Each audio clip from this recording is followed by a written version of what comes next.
Hey guys, what an awesome time gathering this Sunday together and going through God's Word. One of the most interesting points for me was when Pastor Phil shared about revenge being a poor substitute for salvation. Let's watch that clip together. Revenge is a poor substitute for salvation. Salvation is talk about the ultimate revenge. It's one of my favorite stories. It's the story that really impacted me in my decision to walk with the Lord. Hi, my name is Phil, and there's probably a lot of you who've gone through the same thing I went through. When I first got saved, I decided I wanted to read Christian books, and I didn't know there was a thing called Christian bookstores. I just knew we had libraries, okay? And so I went to the library, and I asked if there was like a section for Christian books, and they showed me, here's a section for Christian books, and I rented a book that it sounded so good. It was called Through Gates of Splendor. Just sounded really cool to me, and it was by a woman named Elliot, and it was a story of her life with this young guy, and it was like, oh wow, that's kind of cool, that's interesting, I want to get married. So I was reading the book, and this guy, Jim Elliot, he loved God, and she loved God, and then they kept on doing weird stuff like never getting married, and it was just I was like, he keeps going as far away from her as he can on the mission field. He keeps moving away. Like, she moved to where he was, and he's like, no, I got to go further. And then he went further away, and I was like, man, I kind of like this guy. He's crazy. I kind of dig him. When the news of some difficulty concerning 5 missionaries in the Ecuadorian jungles was reported on the radio, it took 24 hours from the center of New York City to Palm Beach, Ecuador. A helicopter manned by a naval rescue team pilot deposited me just as the rescue party was taking the last body to a common grave. And then he gets killed by a bunch of, people in that area who were at that time known as headhunters. And that's how the book ended. I was super disappointed how that book ended. But you know what? It was the very same thing that made me say one day, Lord, I want to be a missionary. I don't want to die. I remember saying this. I don't want to die, but I want to serve you.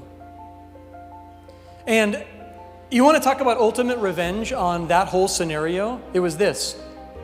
It was salvation.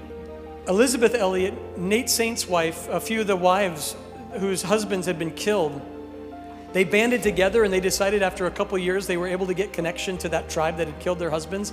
And they said, can we move there, please?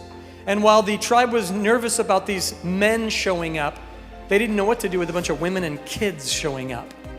And they let them move into there.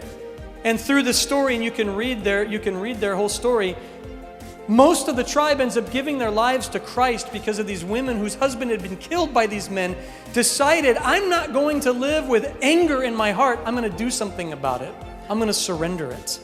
You're kind of angry at God, but you trust him.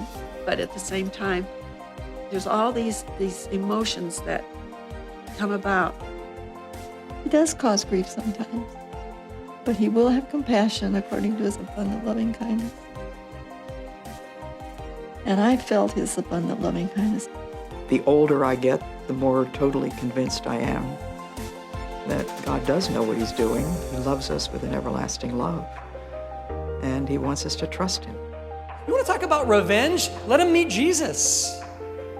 You want revenge for what's inside of you? Salvation is the answer. It's the answer for you. It's the answer for the people that you are angry with. It's the answer. It's one of the most beautiful, powerful realities that right now, the person that you can't stand the most, you could surrender that to the Lord. Is it right what they did to you? Probably not. Is it hurtful? Definitely. But friends, revenge has an answer. It's salvation. The story that Phil is sharing about Jim Elliot and Elizabeth Elliot reminds me of that worship song we always sing about how God actually makes beauty from ashes. And isn't that the perfect reminder of how God can do that through salvation? I hope this is something encouraging for you today that you can take through the rest of your week, all right? God bless you, church. We'll see you soon.